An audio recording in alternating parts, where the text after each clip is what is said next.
नमस्कार, मैं हूं मोबिना महक और आप देख रहे हैं भास्कर 24 न्यूज पर। इस वक्त की खबर भाजपुर से। चुनाव में धांधली एवं यशपाल आर्य सहित कांग्रेसियों पर लगे मुकदमे वापस करने की मांग को लेकर राज्य सरकार का पुतला फूंका। भाजपुर में चुनाव में धांधली एवं नेता प्रतिपक्ष सहित कांग्रेसियों पर मुकदमा दर्ज करने के विरोध में दर्जनों कांग्रेसियों ने किसान कांग्रेस के प्रदेश अध्यक्ष हरमिंदर सिंह लाड़ी के नेतृत्व में वेरिया तिराहे पर भाजपा सरकार का पुतला दहन कर चेतावनी देते हुए कहा, मुकदमे वापस नहीं हुई तो कांग्रेस उत्तराखंड में सड़कों पर उतरेगी। किसान कांग्रेस के प्रदेश अध्यक्ष हरमिंदर सिंह लाड़ी ने संबोधित करते हुए कहा, नैनीताल में नेता प्रतिपक्ष यशपाल आर्य के हाथों से वोटों को छीन कर ले गए।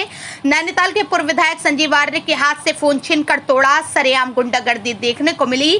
भाजपा सरकार द्वारा लोकतंत्र की हत्या की जा रही है, जो किसी भी कीमत पर कांग्रेस बर्दाश्त नहीं करेगी। उन्होंने कहा है कि भाजपा सरकार द्वारा कांग्रेसियों पर लग गए मुकदमों को वापस नहीं लिया गया तो कांग्रेस कार्यकर्ता सड़क पर उतरकर जमकर विरोध करेंगे। कांग्रेस के पूर्व ज्येष्ठ ब्लॉक प्रमुख जोरावर सिंह भुल्लर ने कहा, नेता प्रतिपक्ष यशपाल आर्य अपने आप में बहुत बड़ा नाम है, जिनके ऊपर भाजपा के दबंगों द्वारा हमला किया गया और लोकतंत्र की हत्या की गई। सरेआम गुंडागर्दी देखने को मिली। उत्तराखंड को देवभूमि शांति का प्रतीक राज्य कहा जाता है, यहाँ पर सरेआम गुंडागर्दी होने लगी है। राज्य की कानून व्यवस्था पूरी तरह से चौपट हो चुकी है। उन्होंने कहा, यशपाल आर्य के हाथों से मेंबरों को छीन कर ले जाना, इससे प्रतीत होता है कि राज्य में कानून नाम की कोई चीज नहीं रह गई और मेंबरों को डरा धमकाकर उनसे अपने पक्ष में बयान दिलवाया जाता है। बताया जा रहा है कि पेशेवर गुंडा है और बवाना गैंग इनके संबंध बताए जा रहे हैं। अभी ये क्लियर नहीं हुआ है हम लोग अपने परिवारों को कैसे सुरक्षित रखेंगे। इस मौके पर कांग्रेस के नगर अध्यक्ष सत्यवान गर्ग, कांग्रेस के ब्लॉक अध्यक्ष पवन शर्मा, नवदीप सिंह कंग, फुरकान रजा, आदित्य चन्ना, निसार अहमद, जसवंत सिंह, मोहम्मद यावर, साबिर हुसैन, ब्रजेश यादव, अभिषेक तिवारी आदि मौजूद थे।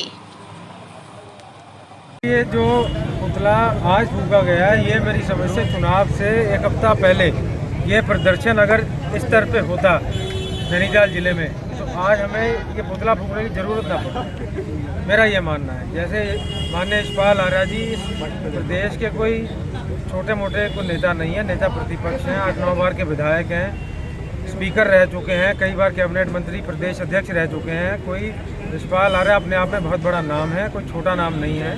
तो जिस तरीके से अगर कोई आदमी उनसे मेंबर छीन के ले जाए, एक पेशेवर गुंडों को, जो ऐसा कुछ सुनने में आ रहा है किसी गैंग से संबंध रखते हैं, वो पेशेवर जो गुंडे हैं, तो नीरज भवाना गैंग या कोई इस तरीके का किसी का नाम आ रहा है सुनने में, तो पुख्ता रिपोर्ट नहीं है। अगर इस तरीके का काम इस प्रदेश के नेता प्रतिपक्ष के साथ हो सकता है, महोदय जहाँ 3-4 विधायक थे उनके साथ हो सकता है, तो हम लोग तो भाई साहब आम आदमी हैं। हम अपने आदमियों की, अपने परिवार वालों की कैसे रक्षा करेंगे?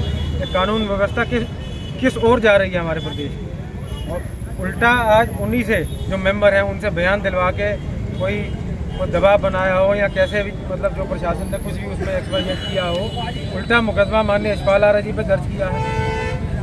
ऐसे भाई साहब लोकतंत्र की हत्या में चुनाव, मैंने एक दिन पहले भी कहा था, अगर इस तरीके से चुनाव होने हैं तो नॉमिनेशन की प्रक्रिया जो है सरकार चालू कर दे, चुनाव करवाने बंद कर दे, सरकारी खर्चा भी कम होगा, आदमियों की एनर्जी और टाइम वेस्ट नहीं होगा।